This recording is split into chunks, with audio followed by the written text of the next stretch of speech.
Morning to all of you. मैं Rohit Kumar class 5 का छात्र हूँ। मैं श्री कृष्ण विद्या विहार में पढ़ता हूँ। मैं आज स्वामी विवेकानंद पे टॉपिक सुनाने जा रहा हूँ।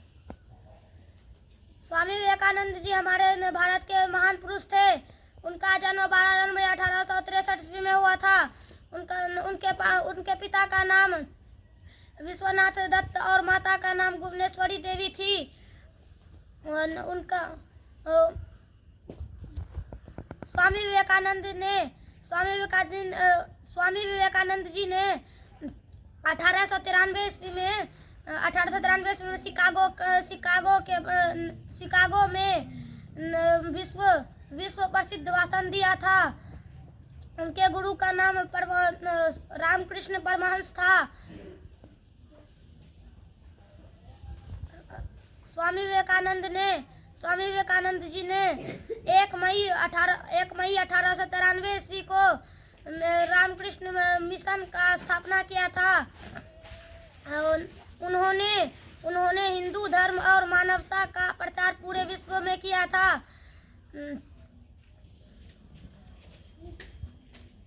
उन्होंने 4 जुलाई 1902 ईस्वी को अपना अंतिम सांस लिया था। उनका जन्म दिवस हमारे राष्ट्रीय युवा दिवस के रूप में मनाया जाता है। Thank you. क्या बात है, बहुत अच्छा।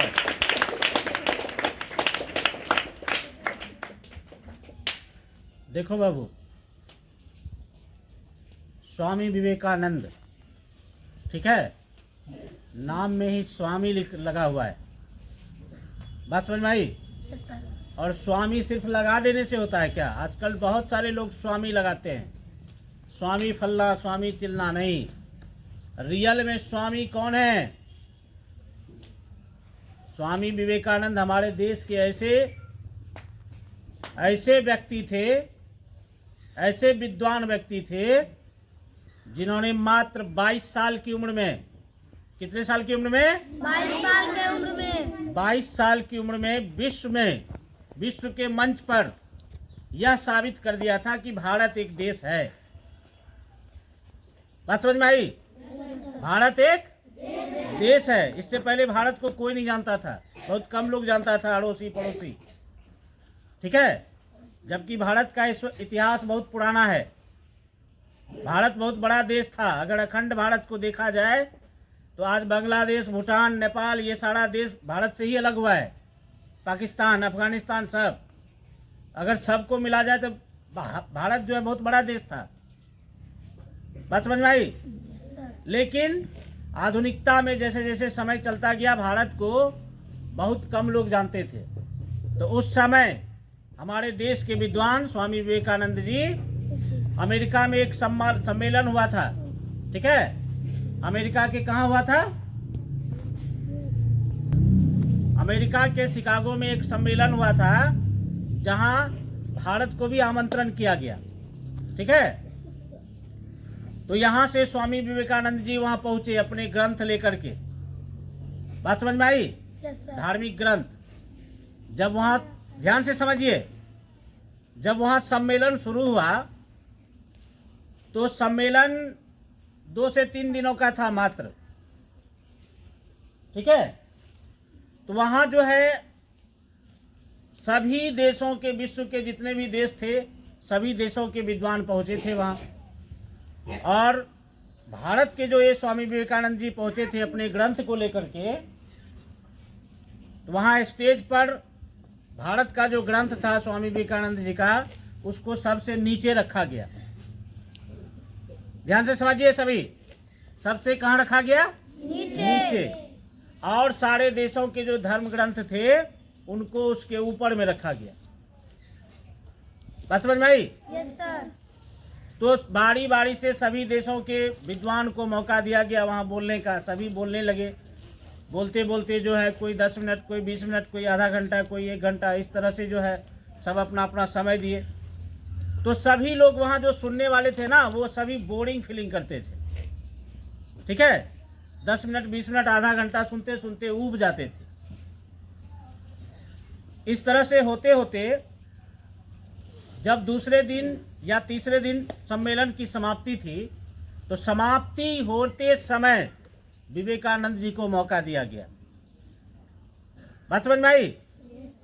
अंतिम दिन हो, चलो आया है तो कुछ मौका मिलना चाहिए, नहीं होता है? दो शब्द कम से कम बोल दे। तो जैसे ही विवेकानंद जी पहुंचे वहां माइक पर, तो सारे देशों के लोग जो है वो बोलते थे ladies and gentleman ABCD English में, ठीक है? तो सब अंग्रेज तो जानता ही था ladies and gentleman, what is ladies and gentleman. लेकिन विवेकानंद जी जब वहां पहुंचे, हाथ जोड़े, यहाँ उपस्थित सभी माताओं बहनों को मेरा नमस्कार प्रणाम। बात समझ में आई? हिंदी भाषा से और सबों को प्रणाम के साथ जैसे ही सूचित किए, तो समझ लो वहां तालियों की गड़गड़ाहट और आधे घंटे तक बजती रह गई। बात समझ में आई? जोर से बोलो। Yes sir. और जब उनको मौका मिला, तो सबसे पहले स्वामी विवेकानंद जी के बारे में सवाल किया गया इनसे, ठीक है, कि आपका धर्म ग्रंथ क्या कहता है और इसका क्या लक्ष्य है। बात समझ में आई? और इस पर क्या टिका हुआ है। तो इन्होंने क्या किया, स्टेज के बगल में जो था किताब चौका हुआ सारे देशों का, और सबके नीचे में था ये भारत का ग्रंथ, ठीक है, जो विवेकानंद जी ले गए थे।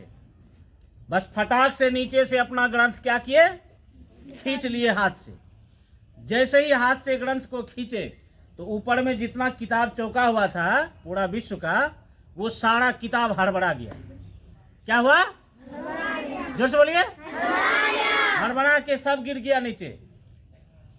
कहा देख लिए, ये हमारे सनातन धर्म का ग्रंथ है, और सारे विश्व का जितने भी धर्म है, ये सारा सनातन धर्म पर ही टिका हुआ है। जिस प्रकार अभी हम किताब को खींच लिए, तो आप सबों का धर्म ग्रंथ हड़बड़ा के गिर गया, इसी प्रकार जिस दिन सनातन धर्म आपका अडिग हो जाएगा, गड़बड़ा जाएगा, उस दिन सारा धर्म जो है आपका गड़बड़ हो जाएगा, टलमला जाएगा। बात समझ में आई? Yes sir. तो यहाँ तो धर्म की बात हुई, तो कुछ लोगों को अच्छा लगा, कुछ लोगों को बुरा भी लगा कि भाई हमारे धर्म को जो है ठेस पहुंचा रहे हैं, नहीं समझे? Yes sir. उसके बाद जो है इनको बोलने का मौका दिया गया, तो एक ब्लैक बोर्ड मंगाया गया वहाँ पर, ठीक है।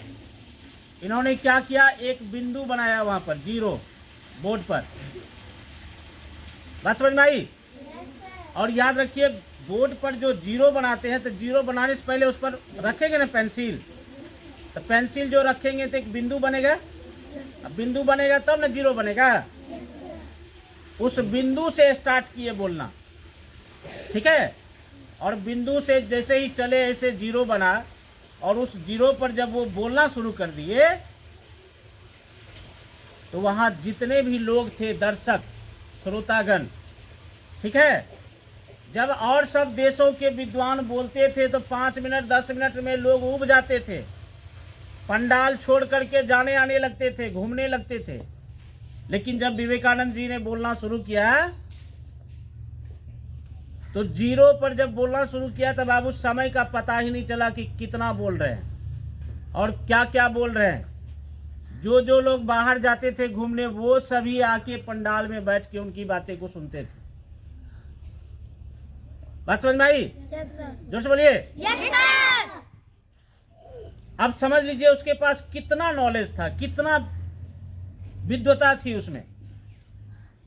और ये सम्मेलन जो 3 दिनों में समाप्त होने वाली थी, वो सम्मेलन 7 दिनों तक चलता रह गया। कितने दिनों तक? 7 दिनों 7 दिनों तक। एक बार स्वामी विवेकानंद जी के लिए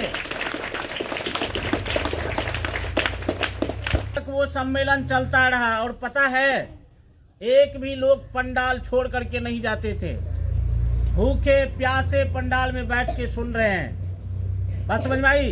यस सर। बीच बीच में लंच होता था, डिनर होता था, जो भी होता था। फिर जब शुरू होता था तो सारे लोग आकर के सुनने लगते थे। ये थे हमारे देश का शान, आन बान शान, स्वामी विवेकानंद। बात समझ में आई? Yes sir. और वो 22 साल की उम्र में ही ये कारनामा कर दिए थे। हमारी भारत की मिट्टी से एक विद्वान ने जन्म लिया है, ठीक है। एक से एक लोग तैयार हुए हैं जो अपना परचम दिखा चुके हैं विश्व को कि हम क्या कर सकते हैं। ठीक है ना? तो इस लेकर के विद्वता किसी का मोहताज नहीं है। आप जीते, बात समझ में आई? Yes sir. आप उसको तैयार कीजिए तो विद्वता आपके भी पास आएगी। ठीक है? जरूरी नहीं है कि कोई, जितना आप मेहनत करेंगे, जितना आप पढ़ेंगे, उतना आपके पास नॉलेज आएगा। जितना नॉलेज आएगा आप उतने विद्वान होंगे। पढ़ने से ही विद्वता आती है, ऐसे नहीं आएगा। घूमने से, फांकीबाज करने से नहीं आएगा। बात समझ में आई? Yes sir. इसलिए जो भी क्लास में सर के द्वारा आपको पढ़ाया जाता है, मार्गदर्शन दिया जाता है, उस पर आप चलिए, आप जरूर अपने लक्ष्य को प्राप्त करेंगे। Thank you Rohit, thank you. Thank you sir.